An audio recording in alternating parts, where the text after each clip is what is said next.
The legacy trap in the heart of Texas, where barbecue smoke lingers in the air and secrets are thicker than oil money, lived a man named Elliot Kane. Elliot wasn't your typical hero. He was, well, unequal. Not because he lacked brains, oh, he had those in spades, but because life had a nasty habit of stacking the deck against him. Elliot was a detective by birthright. His father, grandfather, and great-grandfather all wore uniforms. In his family, if you didn't fight in a war or chase criminals, you weren't a Kane. You were an embarrassment. And in Texas, family shame spreads faster than wildfire. Elliot, sighing over a cold beer. All I ever wanted was to fix up race cars and maybe win Daytona. But no, the Kanes don't drive cars, they drive tanks. His pride and joy was a sleek, half-finished race car sitting in his garage, painted cherry red. His other love? A floppy-eared mutt named Buster, who had a nose for trouble and a habit of stealing socks. But Elliot's fate changed on one sticky summer evening. A letter arrived. Heavy paper, government seal, the kind that made your stomach drop before you even opened it. It wasn't a choice. It was a summons. The Army wanted Elliot Kane. He was drafted not because he was the best, but because of his family history. A Kane refusing the call? Unthinkable. His mother cried, his uncles clapped him on the back, and Buster howled like he understood. Elliot, to his dog choking up, "I'll be back, buddy. Guard the car. Don't let anyone scratch or paint." But deep down, Elliot knew. He wasn't a soldier. He wasn't a fighter. He was unequal to the legend of his family. And that's where our scandal-laced, lime-blowing, heart-thumping story begins. Elliot leaves home, the dog barking in the distance, the car gathering dust, his dreams in limbo. A dog, a car, a goodbye.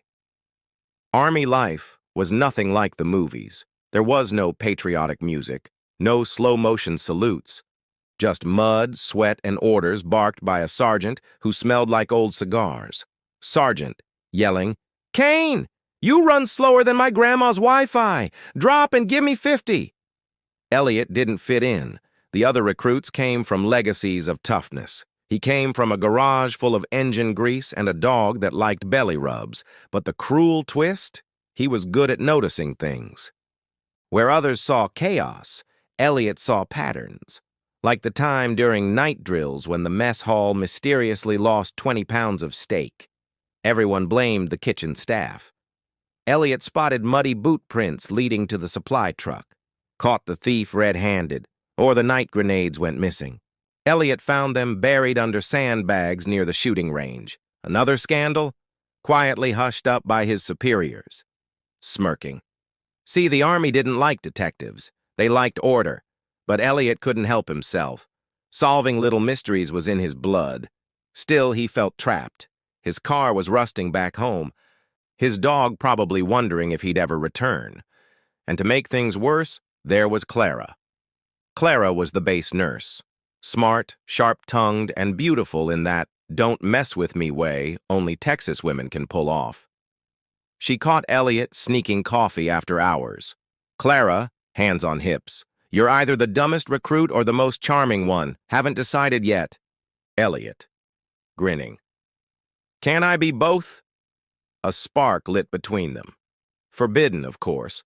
Soldiers weren't supposed to date base nurses. But rules never stopped Elliot Kane.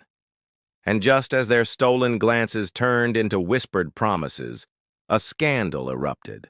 One that would send Elliot hurtling out of the Army and straight into a career he never expected, leaning in. Because when a lime shipment exploded on base, yes, literal limes, Elliot uncovered a smuggling ring that reached all the way into the Pentagon. And trust me, the fallout was juicier than the fruit itself. Elliot standing in the spotlight of scandal, torn between love, loyalty, and the one thing he could never escape, his destiny as a detective.